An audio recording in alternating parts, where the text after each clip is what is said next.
पुस्तक का नाम मंत्रों में निहित शक्ति एवं उसकी जागृति। लेखक वेदमूर्ति तपोनिष्ठ पंडित श्री राम शर्मा आचार्य। ऑडियो 1। इथर तत्व में शब्द प्रवाह के संचरण को रेडियो यंत्र अनुभव करा सकता है, पर इथर को उसके असली रूप में देखा जा सकना संभव नहीं। गर्मी, सर्दी, सुख, दुख की अनुभूति होती है, उन्हें पदार्थ की तरह प्रत्यक्ष नहीं देखा जा सकता। मंत्र में उच्चरित शब्दावली मंत्र की मूल शक्ति नहीं, वरन उसको सजग करने का उपकरण है। किसी सोते को हाथ से झकझोर कर जगाया जा सकता है, पर यह हाथ जागृति नहीं, अधिक से अधिक उसे जागृति का निमित्त होने का श्रेय ही मिल सकता है। मंत्रोच्चार भी अंतरंग में और अंतरिक्ष में भरी पड़ी अगणित चेतन शक्तियों में से कुछ को जागृत करने का एक निमित्त कारण भर है। किस मंत्र से किस शक्ति को किस आधार पर जगाया जाए, इसका संकेत हर मंत्र के साथ जुड़े हुए विनियोग में बताया जाता है। वैदिक और तांत्रिक सभी मंत्रों का विनियोग होता है। आगम और निगम शास्त्रों में मंत्र विधान के साथ ही उसका उल्लेख रहता है। जब तो मूल मंत्र का ही किया जाता है, पर उसे आरंभ करते समय विनियोग को पढ़ लेना अथवा स्मरण कर लेना आवश्यक होता है। इससे मंत्र के स्वरूप और लक्ष्य के प्रति साधना काल में जागरूकता बनी रहती है और कदम सही दिशा में बढ़ता रहता है। मंत्र विनियोग के 5 अंग हैं।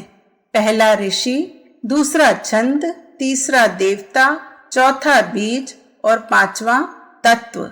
इन्हीं से मिलकर मंत्र शक्ति सर्वांग पूर्ण बनती है।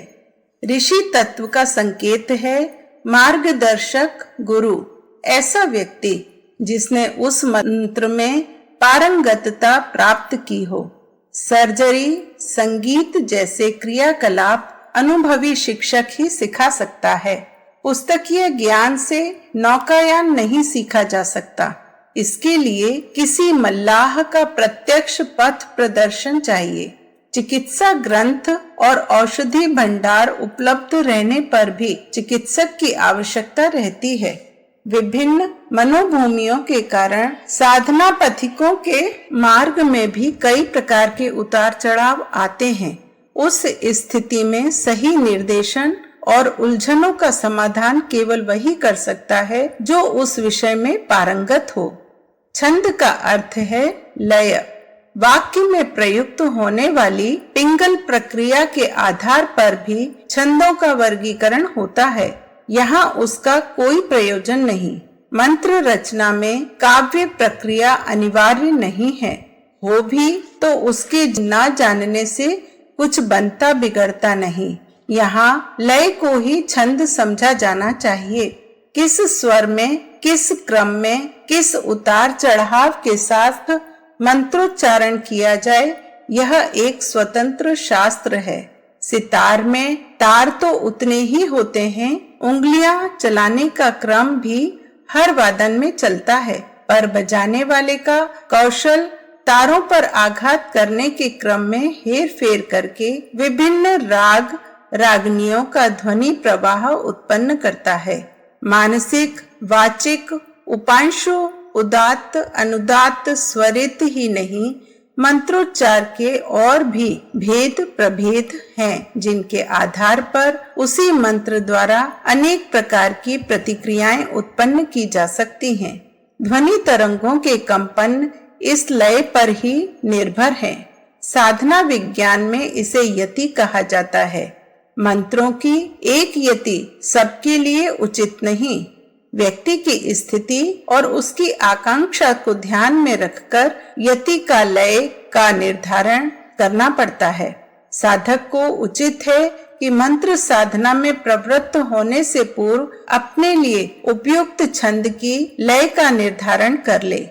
विनियोग का तीसरा चरण है देवता। देवता का अर्थ है चेतना सागर में से अपने अभिष्ट शक्ति प्रवाह का चयन। आकाश में एक ही समय में अनेकों रेडियो स्टेशन बोलते रहते हैं, पर हर एक की फ्रीक्वेंसी अलग होती है। ऐसा ना होता तो ब्रॉडकास्ट किए गए सभी शब्द मिलकर एक हो जाते। शब्द धाराओं की पृथकता और उनसे संबंध स्थापित करने के पृथक माध्यमों का उपयोग करके ही किसी रेडियो सेट के लिए यह संभव होता है कि अपनी पसंद का रेडियो प्रोग्राम सुने और अन्यत्र में चल रहे प्रोग्रामों को बोलने से रोक दें। निखिल ब्रह्मांड में ब्रह्म चेतना की अनेक धाराएं समुद्री लहरों की तरह अपना पृथक अस्तित्व भी लेकर चलती हैं। भूमि एक ही होने पर भी उसमें परतें अलग अलग तरह की निकलती हैं। समुद्रीय अगाध जल में पानी की परतें तथा असीम आकाश में वायु से लेकर किरणों तक की अनेक परतें होती हैं। इसी प्रकार ब्रह्म चेतना के अनेक प्रयोजनों के लिए उद्भूत अनेक शक्ति तरंगें निखिल ब्रह्मांड में प्रवाहित रहती हैं। उनके स्वरूप और प्रयोजनों को ध्यान में रखते हुए ही उन्हें देवता कहा जाता है।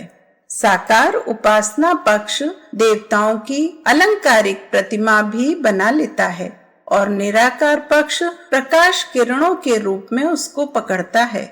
सूर्य की 7 रंग की किरणों में से हम जिसे चाहें उसे रंगीन शीशे के माध्यम से उपलब्ध कर सकते हैं। एक्सरे मशीन, अल्ट्रावायलेट उपकरण का आकाश में से अपनी अभिष्ट किरणों को ही प्रयुक्त करते हैं। हंस दूध पीता है, पानी छोड़ देता है। इसी प्रकार किस मंत्र के लिए ब्रह्म चेतना की किस दिव्य तरंग का प्रयोग किया जाए, इसके लिए विधान निर्धारित है। स्थापन, पूजन, स्तवन आदि क्रियाएं इसी प्रयोजन के लिए होती हैं। निराकारी साधक ध्यान द्वारा उस शक्ति को अपने अंग प्रत्यंगों में तथा समीपवर्ती वातावरण में ओतप्रोत होने की भावना करते हैं।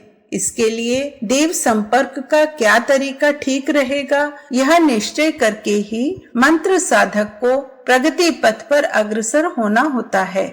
दबी हुई प्रसुप्त क्षमता को प्रखर करने के लिए ऊर्जा की आवश्यकता पड़ती है। यंत्र को चलाने के लिए ईंधन चाहिए।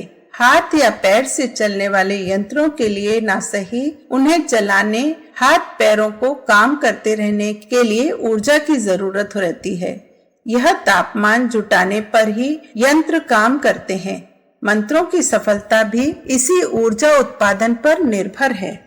साधना विधान का सारा कलेवर इसी आधार पर खड़ा किया गया है। आयुर्वेद में भी नाड़ी शोधन के लिए वमन, विरेचन, स्नेहन, स्वेदन, नस्य यह पंच कर्म शरीर शोधन के लिए हैं। मंत्र साधन में व्यक्तित्व के परिष्कार के अतिरिक्त 5 आधार ऋषि, छंद, देवता, बीज और तत्व हैं। जो इन सब साधनों को जुटाकर मंत्र साधन कर सके, उसे अभिष्ट प्रयोजन की प्राप्ति होकर ही रहती है। मंत्र योग साधना का एक ऐसा शब्द और विज्ञान है कि उसका उच्चारण करते ही किसी चमत्कारिक शक्ति का बोध होता है।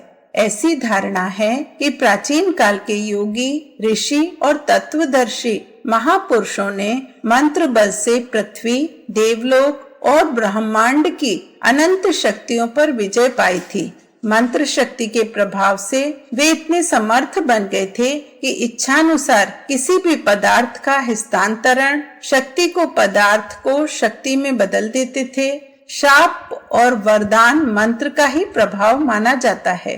एक क्षण में किसी का रोग अच्छा कर देना, एक पल में करोड़ों मील दूर की बात जान लेना, एक नक्षत्र से दूसरे नक्षत्र की जानकारी और शरीर की 72,000 नाड़ियों के एक एक जोड़ की ही अलौकिक शक्ति थी। इसलिए भारतीय तत्व दर्शन में मंत्र शक्ति पर जितनी शोधें हुई हैं, उतनी और किसी पर भी नहीं हुई। मंत्रों के आविष्कार होने के कारण ही ऋषि मंत्र दृष्टा कहलाते थे।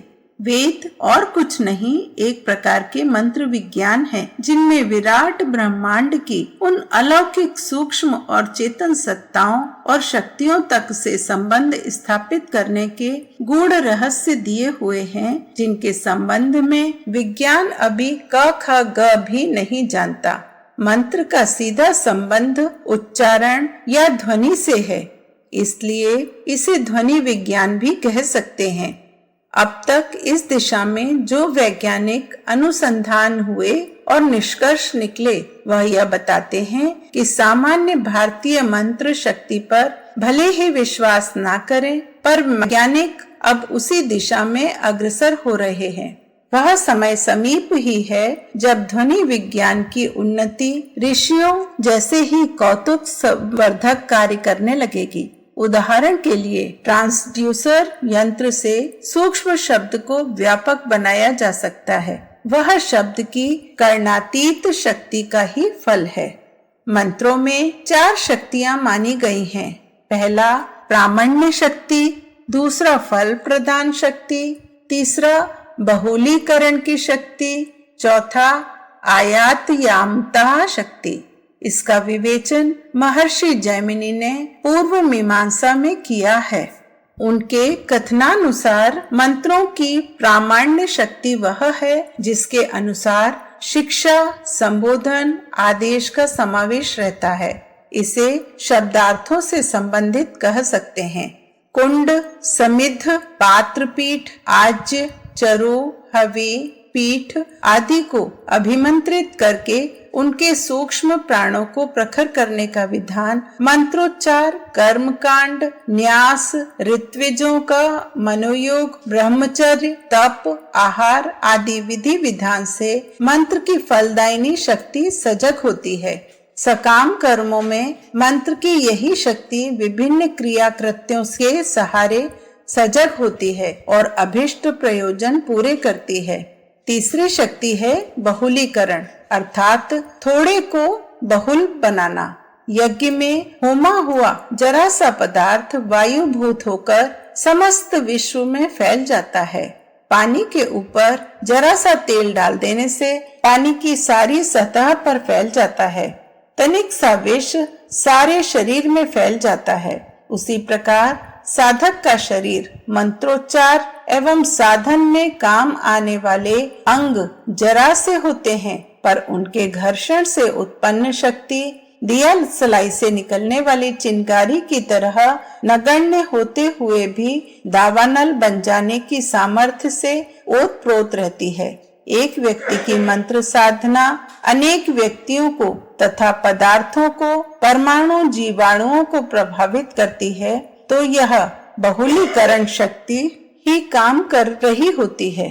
चौथी आयातयामता शक्ति, किसी विशेष क्षमता संपन्न व्युत्पन्न मति मेधावी सक्षम व्यक्ति द्वारा विशेष स्थान पर विशेष व्यक्ति की सहायता से विशेष उपकरणों के सहारे विशेष विधि विधान के साथ मंत्रोपासना करने पर विशेष शक्ति उत्पन्न होती है।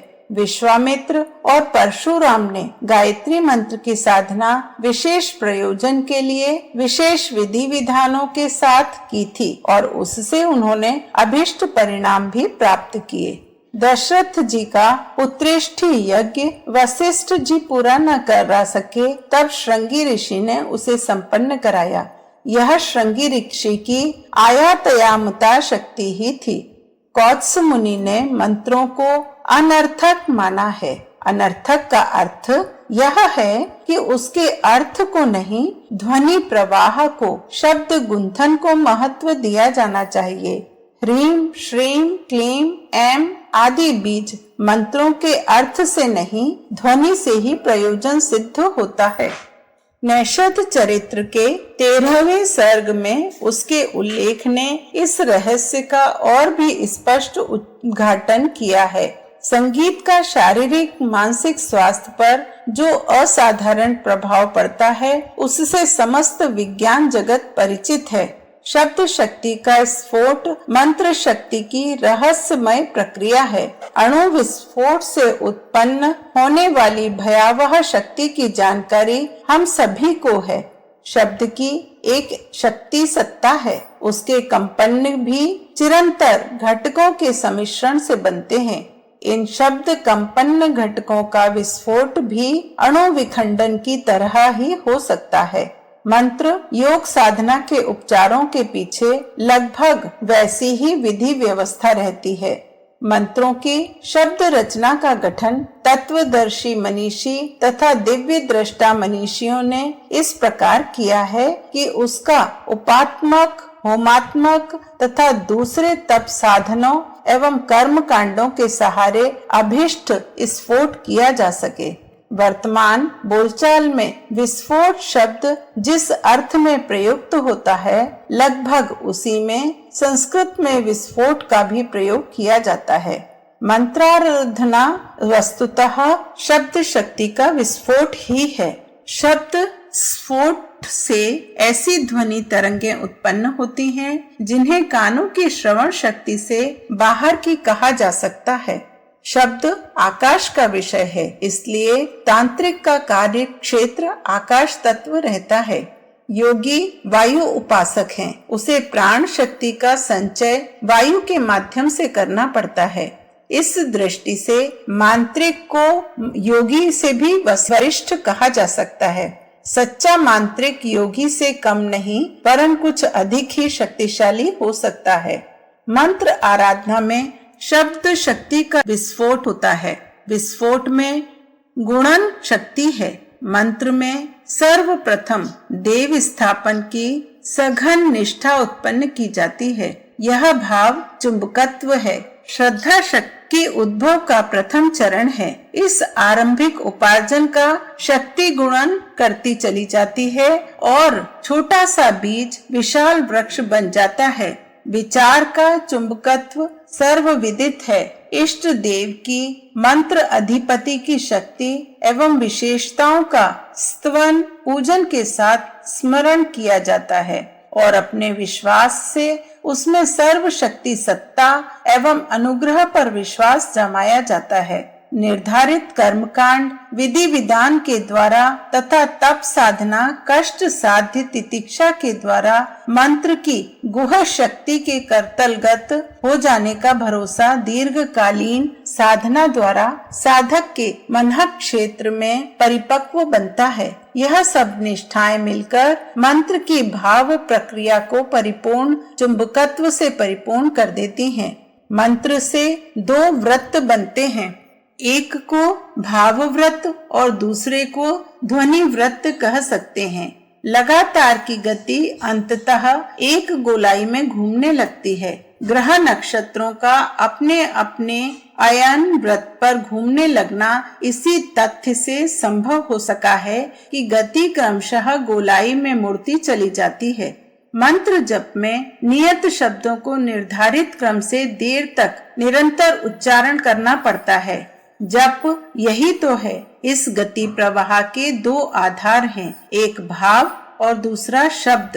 मंत्र के अंतराल में सन्निहित भावना का नियत निर्धारित प्रवाह एक भाव वृत्त बना लेता है। वह इतना प्रचंड होता है कि साधक के व्यक्तित्व को ही पकड़ और जकड़कर उसे अपनी ढलान में ढाल ले। उच्चारण से उत्पन्न ध्वनि वृत्त भी ऐसा ही प्रचंड होता है कि उसका स्फोट एक घेरा डालकर उच्चारणकर्ता को अपने घेरे में कस ले। भाव वृत्त अंतरंग वृत्तियों पर, शब्द वृत्त बहिरंग वृत्तियों पर इस प्रकार आच्छादित हो जाता है कि मनुष्य के अभिष्ट स्तर को तोड़ा मरोड़ा या ढाला जा सके।